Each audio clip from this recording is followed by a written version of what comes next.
Kashmir, popularly described as a paradise on earth. A landscape which has seen a change over the decades. A hostile terrain studded with some natural jewels. What stays hidden in the cliffs of the Pir Panjal range is the charismatic Markhor, a species that has been living on the edge due to poaching, bilateral conflict, and habitat loss. This is the story of the world's largest goat, which has a hope for survival in a paradise.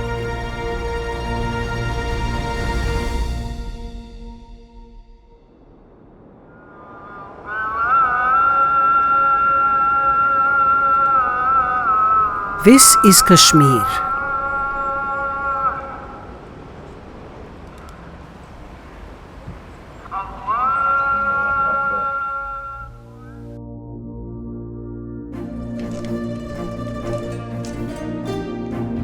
We are walking the wild in India's remote northern frontier. Leading us is Dr. Riaz Ahmed from the Wildlife Trust of India.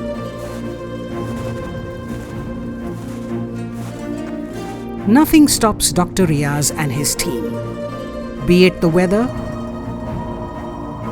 or the hostile terrain. Every sign and evidence leads them closer to their subject of study and conservation.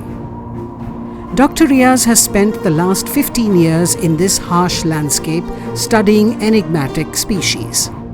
Accompanying him is Vivek Menon, Chief of Wildlife Trust of India, who's been part of conceptualizing the project and leading the team from the front. Here is the world's largest goat, the Pir Panjal Markhor, with its towering corkscrew horns. And to tell us more, we have Vivek, who is also the author of the Book of Indian Mammals, a go-to field guide for Indian mammal species. The Markhor is an iconic species of the Pir Panjal. When I was researching for my book on Indian mammals, there was no decent photograph of the Markhor in India. And while leafing through the mammals of Pakistan, I found that they mentioned that this is extinct on the Indian side of the border, and I knew this was not true. I knew that there were shikar records of the Markhor, and I knew there were more recent work. The Wildlife Trust of India then started a project on the conservation of the Markhor and took on Riaz Ahmed, who has since done his doctorate on the Markhor. And we know now many interesting facets of behavior, apart from the headbutting of these magnificent goats, the world's largest goats that survive in the Pir Panjal mountains. Markhor are known because of their majestic corkscrew horns. Typically, males are divided in 4 classes depending on the size of their horns. Class 1 males are around 2.5 years of age with small horns. As they mature to being Class 2 males, the ruff starts to grow along with their horns. By the age of 4.5, males enter the Class 3 stage with a prominent beard and 50 to 55 centimeter horns. As they enter into the classic stage of being Class 4 males, they start looking grand with their 75 centimeter horns, voluminous ruff, and the big coppery beard. Studying an animal and making a conservation plan based on science is key to species recovery, and Wildlife Trust of India has been leading this part of the work. However, much of the species' well-being depends on governmental protection, and the Department of Wildlife Protection has been at the forefront of conservation in the Union Territory of Jammu and Kashmir. We spoke with the wardens in charge of the prime Markhor habitats. Hangul is our state animal, as we all know, but Markhor represents the high altitude and the mountains and the rugged terrain. We in the Department of Wildlife Protection attach great significance, great importance to the conservation of this majestic animal. As we all know that by the intervention of the Honorable Supreme Court, Khazinag was declared as a national park. But later on, we in the department have been able to notify Khara Gali as well as Tatakuti as wildlife sanctuaries to give more spaces to this particular animal. We see that the population at present is limited to these landscapes, but if protection measures are in place and the spaces are given, there is a hope that population will grow and it will show an upward inclined trend. Markhors inhabit steep rocky mountains. They are nimble and swift.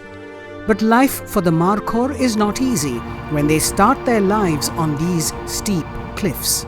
In 2017, field biologist Tahir witnessed an extraordinary natural history moment showing how tough life can be for these species. We traced two Markhor mothers taking their kids to these cliffs, which can be termed as their first cliff walk. The kids were apparently very nervous in the beginning because this was the first schooling they had to go in these cliffs to live their life in these cliffs. The mother was very patient with the timid kid, but after some time, she suddenly threw off the young one off the cliff. The kid was not hurt at all, but after that fall, the fear faded away and the kid walked more confidently on these steep cliffs. The other kid also somehow got confident and moved across smoothly. This entire episode was documented and put in the form of a short movie by the name of Mountain Mothers. This movie was uploaded on the YouTube and has received more than 2 million views so far. This is a small step towards generating awareness about the lesser known species, which is very less known throughout the world and in Kashmir as well. Conserving the Markhor has not been easy as several threats confront this majestic animal. Riaz talks from his experience working in various Markhor terrains. Livestock grazing in critical Markhor habitat is a major issue that the Markhor faces. Migratory herders come in huge numbers and camp during the summers in prime Markhor habitats. This creates a major competition for forage in these areas, and very little food is left for the Markhor to survive on during the summers and subsequent harsh winters. WTI has been assisting the Department of Wildlife Protection in regulating the number of grazers in these protected areas. Now, only bona fide grazers who have traditional rights on these lands are permitted. This has reduced the grazing load by around 30%, but more needs to be done in this direction. Development and urbanization in certain areas of the Pir Panjal is yet another cause of concern for us. Potentially damaging activities like construction of highways, for which blasting and debris disposal are challenges, have resulted in major disruption of these Markhor habitats. Due to an increase in unregulated casual tourism, people have now even opened roadside shops inside these fragile areas. Poaching for meat has remained a major worry for Riaz and WTI teams. We got to interact with one of the locals who has witnessed Markhor poaching over the years, but now works with Riaz and provides him the necessary ground intelligence. Markhor is an extremely agile and sharp animal, and hunting them was never easy. They have a great sense, and getting a Markhor down required skill as well as effort. Markhor hunting for meat was prominent, but now that is a thing of past. And we know that the animal needs protection, and we have been working actively with the Forest Department and the team of Wildlife Trust of India to share our field knowledge around Markhor and the modus operandi of the hunters. Poaching, which has come down to a large extent, but still there are some reports from the other side of the Pir Panjal, the Rajouri Poonch area, which has although recently been notified as a sanctuary, but still there are some instances of poaching, and the pressures are also felt in this side of the Pir Panjal. We have been doing constant surveillance of the area, and we have been doing patrolling of the area of the hotspots, and for this particularly in winter season we go up in the vulnerable areas and try to curtail this menace. And another thing we do is the profiling of the traditional hunters. We have done that, and we have got a database regarding the arms and ammunitions possessed by these erstwhile hunters, and got them registered with the police and the wildlife department. On the other side of the line of control, the Markhor is the national animal of Pakistan. However, Pakistan allows trophy hunting as a conservation practice for the benefit of local communities. But Riaz questions this practice. Is sport hunting to earn foreign exchange an effective medium of wildlife conservation and tourism? Trophy hunting, as practiced on the other side of the border, is one of the most ridiculous form of conservation. Especially if I talk about the Markhor, which lives a tough life and faces some extreme challenges. I fail to understand what pleasures do these hunters get by killing such vulnerable animals. In India, we believe in working proactively with the key stakeholders, which are the communities. Involving communities to formulate effective ecotourism models, and such models have scripted major success stories in other places of the Himalayas where tourism has flourished around species like snow leopards, red pandas, bears, etc. Shoot the Himalayan wildlife, but using your camera and not your guns, and communities will benefit automatically. This will be one of the key highlights of Markhor conservation in India in years to come. Community participation is an integral part of any successful conservation project. Sociologist and field officer Sameer Khazir has been working tirelessly at the grassroots level to ensure that Markhor habitats are protected in Kashmir. Sameer also listens to grievances of herders who coexist with the Markhor. He shares his insights and the challenges he faces on the field.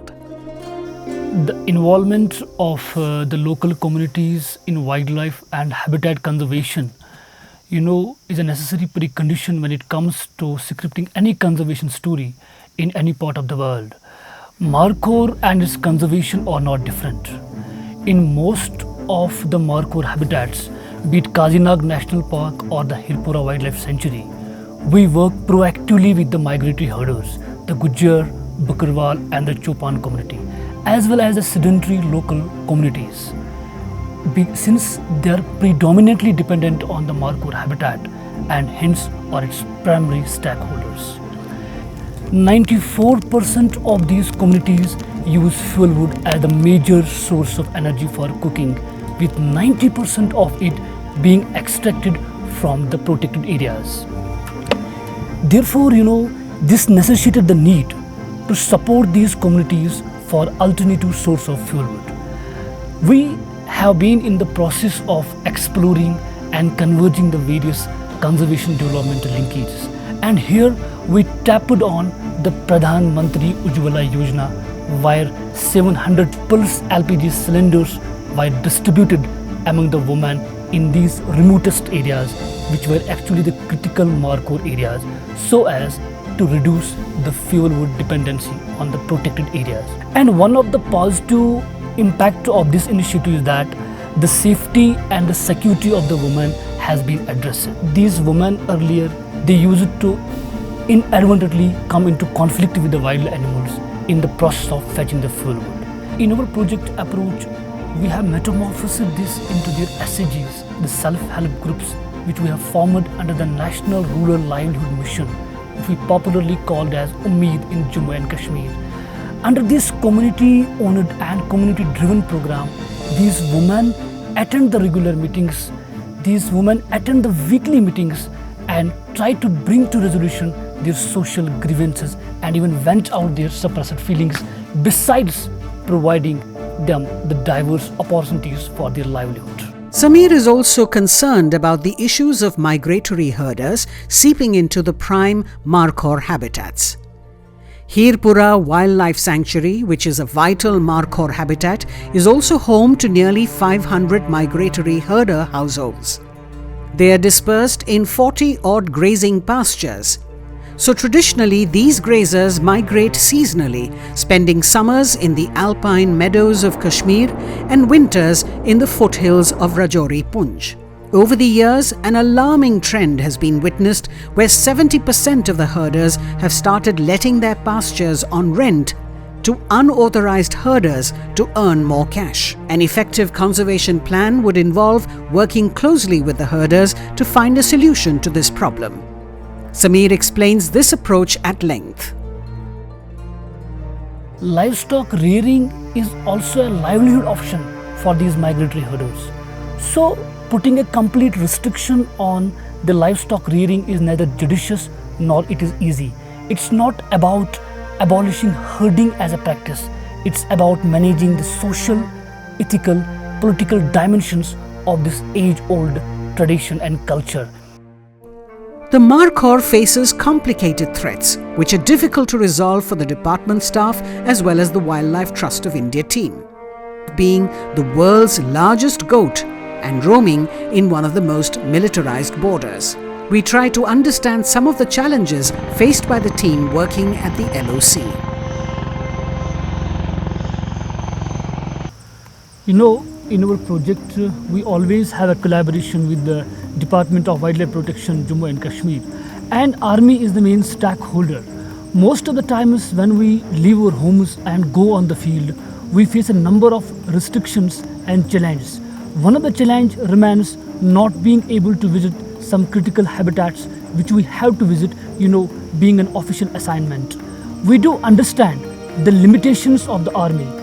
These restrictions might be out of the genuine security concerns, and we always cooperate with them as the responsible citizens of the nation. The constant efforts of the Wildlife Department and the WTI has resulted in generating scientific knowledge about the Markhor, creating awareness about the needs of the Markhor. Concerns, however, persist. We have spent nearly 15 years on Markhor conservation, but we cannot afford to stop here. Despite of some of the best efforts of the Wildlife Department and with the help of NGOs, Markhor may disappear from certain areas of Kashmir if preventive actions are not enforced collectively by the government, Wildlife Department, NGOs, communities.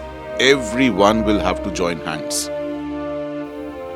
It is said that animals know no boundaries. But here at the line of control, there is a very visible fence that stops the Markhor from moving between India and Pakistan. If the two countries join hands and have a bilateral dialogue, there can be a conservation plan in place, a transboundary conservation plan that protects this magnificent icon of the Pir Panjal Mountains. The Markhor survives in tough conditions and has survived through rough and tough times. But will India be able to conserve Pakistan's national animal? If all stakeholders continue to rally their support, these towering horns will continue to dazzle the valleys of Kashmir.